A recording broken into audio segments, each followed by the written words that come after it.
NCERT प्रश्नावली 10.1 व 10.2। तो 10.1 का पहला प्रश्न है, 10.1 का पहला प्रश्न है, उत्तर से 30 अंश पूर्व में 40 किमी के विस्थापन का आलेखीय निरूपण कीजिए। तो देखिए बुक में क्या होता है, उत्तर ऊपर होता है, दक्षिण नीचे होता है,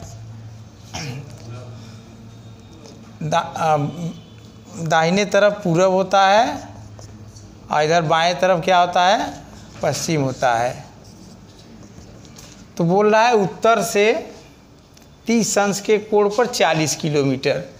तो ये उत्तर है, इसे 30 अंश के कोण पर, ये 30 अंश हो गया, 40 किलोमीटर मतलब एक किलोमीटर और 2 किलोमीटर, 3 किलोमीटर, 4 किलोमीटर, ये हो गया, यही हो गया हमारा सदिश।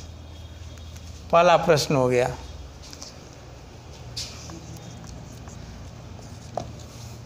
दूसरा प्रश्न है, निम्नलिखित मापों को अदिश एवं सदिश के रूप में श्रेणीबद्ध कीजिए। तो देखिए दूसरा का हल में पहला है 10 किलोग्राम। तो 10 किलोग्राम क्या है, अदिश, यह द्रव्यमान है। द्रव्यमान क्या होता है, अदिश, अदिश लिखेंगे इसका आंसर, ठीक। और दूसरा है 2 मीटर उत्तर पश्चिम, 2 मीटर उत्तर पश्चिम, इसमें दिशा है, परिमाण और दिशा दोनों है, तो क्या हो गया, सदिश। तीसरा है 40 अंश, यह अदिश है, इसमें केवल परिमाण है।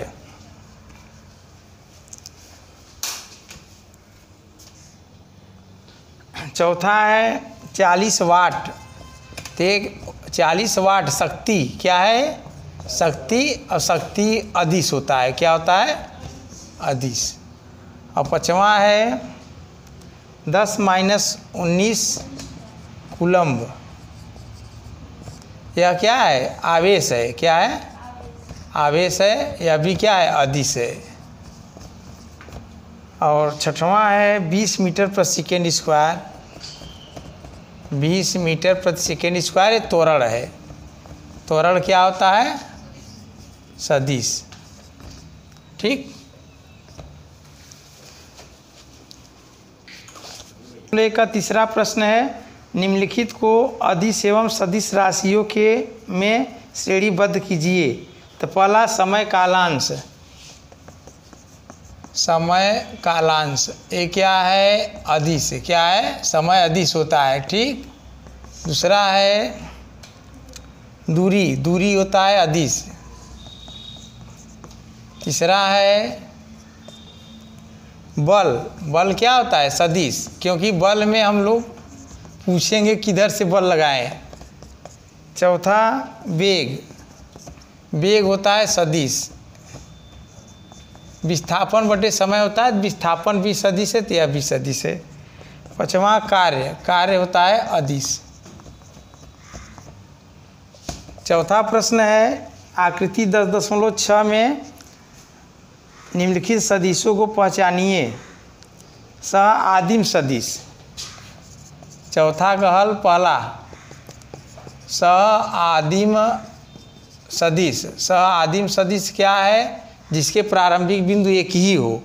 सह आदिम सदिश किसे कहते हैं, जिसके प्रारंभिक बिंदु एक ही हो, इसमें ए और डी, वेक्टर ए व वेक्टर डी। दूसरा है समान सदिश। समान सदिश कौन कौन है, चित्र से देख के बताइए। समान सदिश बी और डी है, बी और डी, बी व डी, क्योंकि बी भी ऊपर से नीचे है, मैं फिगर बना के समझा दे रहा हूँ।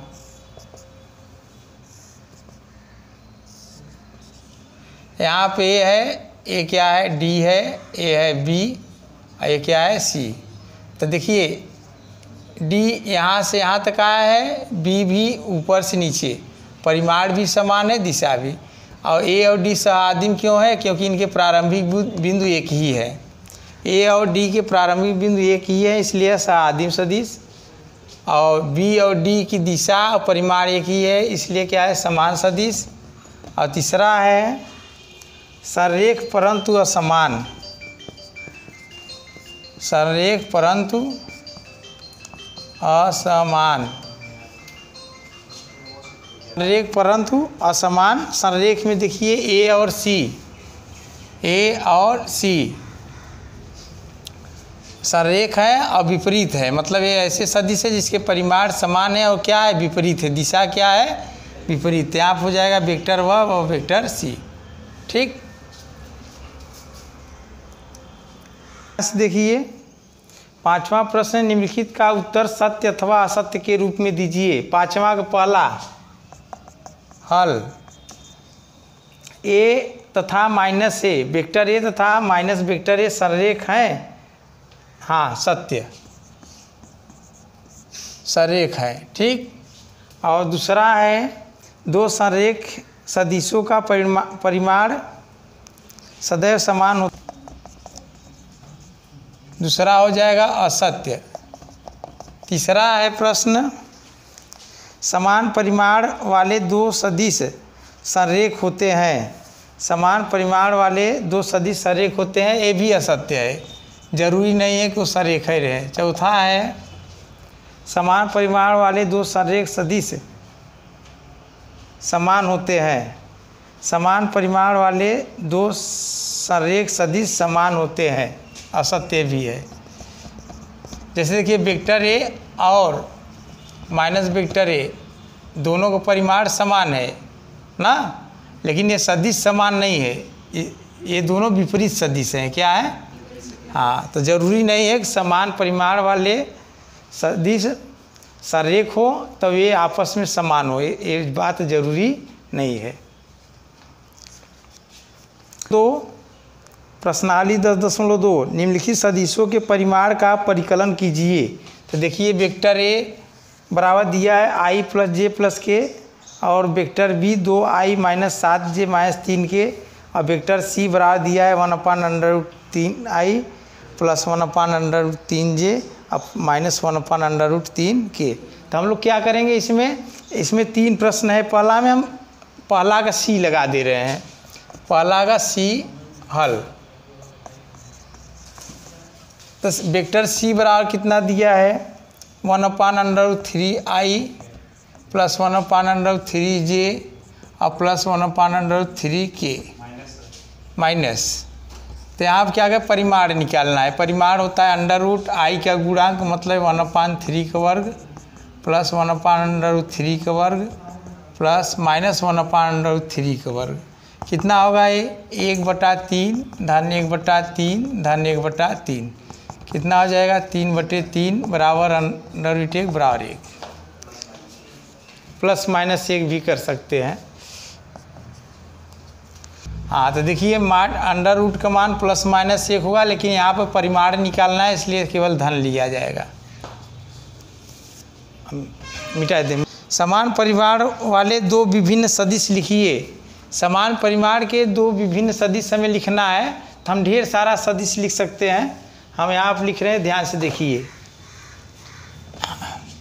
दो सदिश लिखना है समान परिमाण का। देखिए पहला, हाँ i प्लस 2j और प्लस 3k यह हो गया, और इसमें 2 3 इधर उधर कर सकते हैं। समान परिमाण के ढेर सारे सदिश लिख सकते हैं। 2 इस पे कर दीजिए, 2i plus j plus 3k, और होगा क्या होगा 3 को इस पे कर दीजिए 2i plus 3j plus k। ये सब के इसका सभी के जो है परिमाण क्या है समान है। माइनस भी दे सकते हैं, -i -2j plus 3k cap, फिर -i -2j -3k कैप। परिमाण सबका समान होगा, सभी का परिमाण निकालेंगे तो कितना आएगा, सब समान आएगा। ठीक है, चलो ओके मिटा। हाँ, तीसरा प्रश्न है 10.2 का, समान दिशा वाले दो विभिन्न सदिश लिखिए। समान दिशा वाले दो विभिन्न सदिश लिखिए। समान दिशा वाली दो सदिश लिखना है तो हम लोग क्या लिख सकते हैं, आई प्लस जे प्लस के कैप, और इसमें किसी अंक से गुणा कर दीजिए, वो भी मतलब इस आई प्लस जे प्लस के की दिशा जो होगी वह 2i plus 2j plus 2k की भी होगी, और ढेर सारे होंगे, ढेर 5i plus 5j plus 5k, इन सब की दिशा समान होगी। कैसे चेक करेंगे, सबका दिक्कोज्या निकाल लेंगे, सेम आएगा। दिक्कोज्या निकाल के हम दिखा दे रहे हैं, i प्लस जे प्लस के की दिक्कोज्या कैसे होगा, कास अल्फा बराबर यहाँ i का गुणांक 1/परिमाण i प्लस जे प्लस के कितना होगा 1, इसका हो जाएगा √3 कास बीटा, इसका 1/mod i plus J plus के, परिमाण निकालना बताए हैं 1, ऐसे ही इसका √3 कास गामा √3 मतलब हो जाएगा √1 स्क्वायर धन 1 स्क्वायर धन square √3 cos gamma 1/mod i plus J plus K, ये भी कितना होगा 1/√3। ठीक, इसका हो गया। अब इसका हम निकालते हैं। अब 2i plus 2j plus 2k इसका की दिक्कोज्याएँ कैसे होगा, कास अल्फा बराबर i का गुणांक 2/√2 square plus 2 square plus 2 square कितना हो गया 2/√2 दूना 4 4 8 4 12 हो गया, तो हो जाएगा 2/2√3, ये कट गया, कितना है 1/√3। इसी तरह से कास बीटा भी करेंगे। इस बार यह वाला लेंगे 2, इसका भी आएगा वहीं 2/√12 बराबर 1/√3 कास गामा बराबर 2/√12 बराबर 1/√3। तो हम देखते हैं कि समान दिशा वाले सदिश को अगर लेना है तो सबकी दिक्कोज्याएँ क्या होना चाहिए, समान होना चाहिए। नहीं देखिए 5वां प्रश्न नहीं 4था प्रश्न 10.2 का 4था प्रश्न है। दिया है 2i प्लस 3j बराबर xi प्लस yj समान हो, मतलब x और y के, चौथा प्रश्न x और y के मान ज्ञात कीजिए ताकि सदिश 2i प्लस 3j और xi प्लस yj समान हो। इसमें क्या करेंगे, समान सदिश है, समान सदिश के लिए क्या होगा 2i प्लस 3j बराबर xi प्लस yj, तुलना कर दीजिए। तुलना करने पर तो 2 बराबर x और 3 बराबर y, यह हो गया हमारा प्रश्न। एक सदिश का प्रारंभिक बिंदु 2,1 है और अंतिम बिंदु -5,7 है। इस सदिश के अदिश एवं सदिश घटक ज्ञात कीजिए। तो ध्यान से देखिए,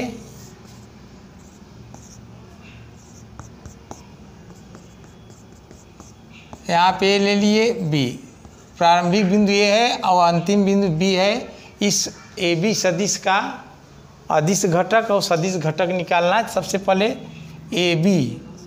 AB निकालते हैं। AB बराबर क्या आता है OB माइनस OA, तो OB के स्थान पे लिखेंगे -5i प्लस 7j, ij इसमें करके मतलब ij के घटक में लिख कर होगा माइनस OA कितना हो जाएगा 2i प्लस 2j।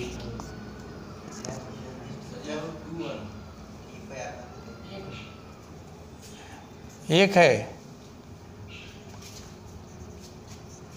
अब क्या होगा -5i प्लस 7j ऋण 2i ऋण 1j कितना हो गया -7i और प्लस 6j। ठीक, तो इसका अदिश घटक क्या होगा, वेक्टर AB का अदिश घटक।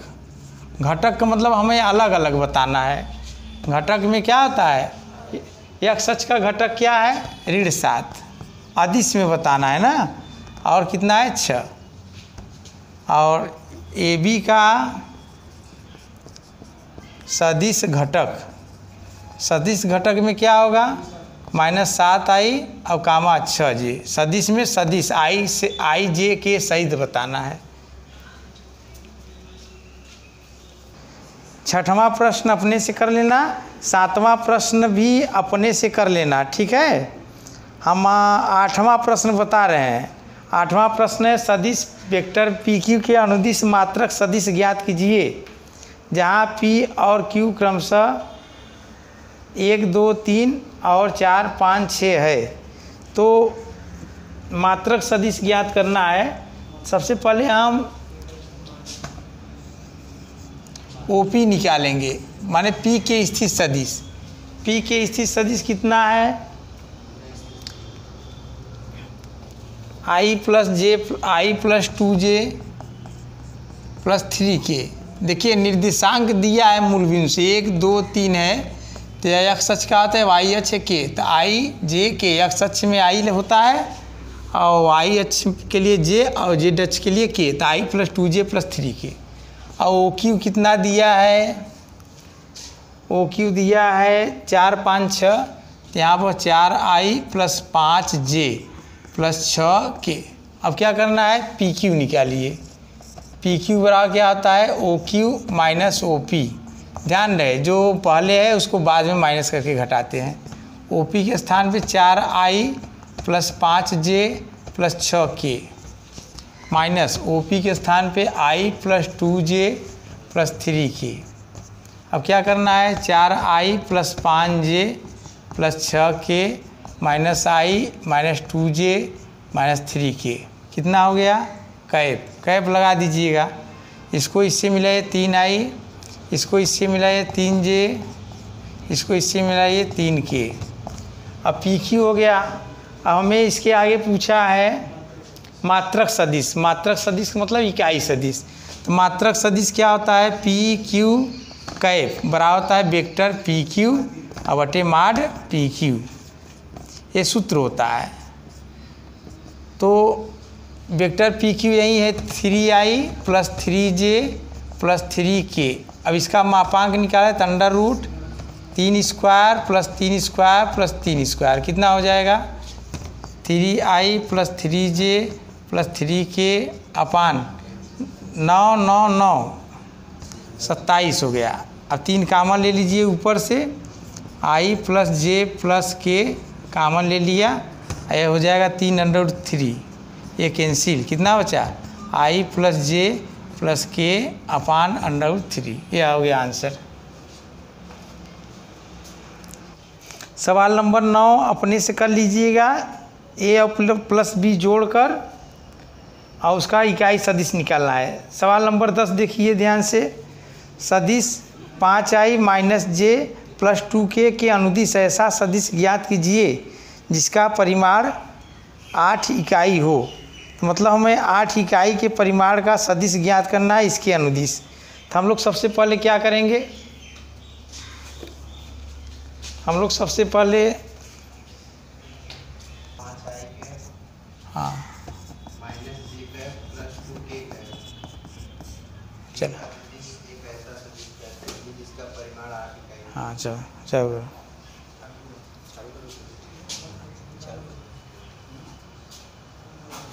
5i - j + 2k के अनुदिश ऐसा सदिश ज्ञात करना है जिसका परिमाण 8 इकाई हो। ऐसे प्रश्न में हम क्या करते हैं सबसे पहले इसका एकक सदिश निकालते हैं। क्या निकालते हैं एकक सदिश। हम लोग इसको वेक्टर ए मान लेते हैं। तो एकक सदिश निकालेंगे तो कितना हो जाएगा वेक्टर ए अपान माड ए, माड वेक्टर ए के स्थान पर लिखेंगे 5i - j + 2k और नीचे इसका माड निकालिए √ कितना हो जाएगा 5² + -1² + 2²। कितना हो जाएगा 5i - j + 2k अपान 25 + 1 + 4। कितना हो गया 5i - j + 2k अपान √30। यह एकक सदिश हो गया। कितना हो गया, यह एक सदिश है जिसका परिमाण 1 है। अब हमें कैसा सदिश चाहिए? ऐसा सदिश जिसका परिमाण 8 हो। इस सदिश का परिमाण 1 है तो हमें 8 इकाई 8 परिमाण वाला सदिश चाहिए, तो इसमें 8 के गुणा कर दीजिए। 8 परिमाण वाला सदिश क्या होगा? 8 1 ऐब, 8 ऐसे ही 1 ऐब का मान रखिए 5i - j + 2k अपान √30। यही आंसर हो गया। तो 8 परिमाण वाला सदिश 8 कोष्ठक में 5i - j + 2k अपान √30। दर्शाइए कि सदिश 11 नंबर प्रश्न है। दर्शाइए कि सदिश 2i - 3j + 4k और -4i + 6j और -8 के सररेख है। तो देखिए सररेख के लिए हम प्रतिबंध नहीं बताए थे। सररेख के लिए होता है वेक्टर ए बराबर अगर लेम्डा बी अगर आ जाए तो यह दोनों सररेख होते हैं। वेक्टर ए बराबर लेम्डा बी। लेम्डा क्या होता है? अदिश होता है। क्या होता है? हाँ, अदिश।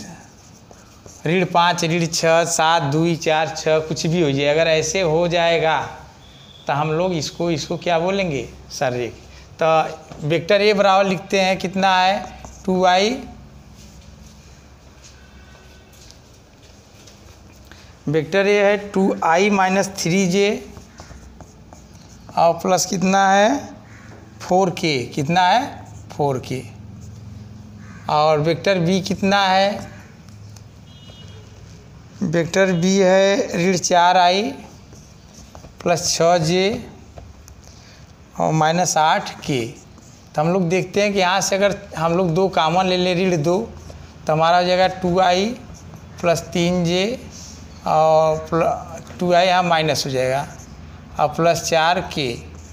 अब इसके स्थान पे क्या लिख सकते हैं? इसके स्थान पे हम लोग a लिख सकते हैं a। तो हम लोग देखते हैं b बराबर -2a इस रूप का हो गया, इस रूप का है, या a बराबर लेम्डा बी या b बराबर लेम्डा a इस रूप का है। तब भी पे a और b सररेख हैं और इस रूप का है तब भी पर b और a क्या है? सररेख है। इस प्रकार a और b सररेख है। सवाल नंबर 12 है सदिश i + 2j + 3k की दिक् कोसाइन ज्ञात कीजिए। दिक् कोसाइन ज्ञात करना है i + 2j + 3k। i + 2j और +3k दिक् कुज्या निकालना है। तो हर एक सदिश की 3 दिक् कोसाइन होती है, 3 दिक् कुज्या। पहले किया ले mn या कास अल्फा कास बीटा कास गामा। तो हम लोग कास अल्फा से चालू करते हैं। तो इसको चलिए अच्छा, कास अल्फा बराबर i का गुणांक अपान माड i + 2j + 3k। ठीक, i का गुणांक यहाँ पे 1 है, अंडर रूट इसका मापांक निकालना है 1² + 2² + 3²। कितना हो जाएगा? 1/2 2 4 9 13 14 अंडर रूट 14। कास बीटा बराबर हो जाएगा j का गुणांक अपान माड i + 2j + 3k। यह हो जाएगा j का गुणांक हो जाएगा हमारा 2 अपान अंडर रूट 1² + 2² + 3² हो जाएगा 2/3 त्रिका 9 4 13 14। अवकाश गामा हो जाएगा, हम इधर कर दे रहे हैं। कास गामा बराबर होगा k का गुणांक अपान माड i + 2j + 3k। तो k का गुणांक कितना है यहाँ पर 3 और इसका मापांक निकाले अंडर रूट 14। इसका मापांक यहाँ भी निकालने हैं और यहाँ भी निकाले, यहाँ सभी जगह निकाले हैं अंडर रूट 14। हाँ, तो देखिए सवाल नंबर 13 और 14 में दिक्कुज्या पूछा है, इसको आप लोग कर लेंगे। सवाल नंबर मैं 15 बता रहा हूँ। सवाल नंबर 15 है बिंदुओं P i + 2j - k और Q -i + j + k को मिलाने वाली रेखा को 2 संबंधी 1 के अनुपात में अंतः बाह्य विभाजित करने वाले बिंदु R की स्थिति ज्ञात कीजिए। हाँ तो देखिए P के स्थिति सदिश यह हो गया, Q का यह हो गया, R का हमें ज्ञात करना है। तो OR बराबर कल हम लोग सूत्र लिखे थे, क्या लिखे थे? OR बराबर 2 गुणे यम ए का मतलब इसको यम मैं मान लेता हूँ, हाँ एम बी, इसको जो है एन मान लेता हूँ। तो M B plus N A, M B plus N A बटे एम प्लस एन। ठीक, तो एम के स्थान पे कितना लिखेंगे? 2, बी के स्थान पे यह वाला लिखेंगे, या ये होता है या बी होता है इधर वाला। तो ऋण आई प्लस जे और प्लस के और प्लस एन, ए के स्थान पे यह वाला लिखेंगे, आई प्लस 2जे और माइनस के बटा 2 प्लस ए, कितना हो जाएगा? -2i plus 2j plus 2k। यहाँ पे n के स्थान पे 1 लिखेंगे, n के स्थान पे 1, i प्लस 2j माइनस के, नीचे हो जाएगा 3, कितना हो गया ये? ऋण आई और प्लस 4j और प्लस के अपान 3। वो आर की स्थिति सदिश हो गया। इसमें 2 प्रश्न था, अंतः क्या था? अवायतः। अब दूसरा प्रश्न बोला है, अब यही दूसरा प्रश्न है। यहाँ वो है, यहाँ पे P है, यहाँ पर Q है, इस बार R बाहर होगा। इसकी स्थिति सदिश हमें ज्ञात करनी है। तो हम लोग क्या करेंगे? 2 संबंध 1 के अनुपात, वो वाह्यतक बोला है, वो R ज्ञात करना है। इसका OP पता है, OQ पता है, OR ज्ञात करना है। 2 संबंध 1, 2 संबंध 1 का मतलब होता है P से R 2 माने M बराबर 2 और Q से R 1, N बराबर 1, N बराबर 1। इसका सूत्र होता है OR वाह्यतक का, MB माइनस NA बटे M माइनस N। M के स्थान पर कितना लिखेंगे? 2, B के स्थान पर कितना है? यहाँ OP बराबर A माना गया है, OQ बराबर B। तो B के स्थान पे हमें लिखना है -i प्लस जे प्लस के, माइनस N के स्थान पे 1, A के स्थान पे लिखना है i प्लस 2j माइनस के, i प्लस 2j माइनस के बटे कितना आ जाएगा? 2 माइनस 1, ऋण 2i plus 2j plus 2k, ऋण i ऋण 2j और धन के, नीचे हो जाएगा 1, कितना हो गया? ऋण 3i और 1 कैंसिल प्लस 3k, यह हो गया।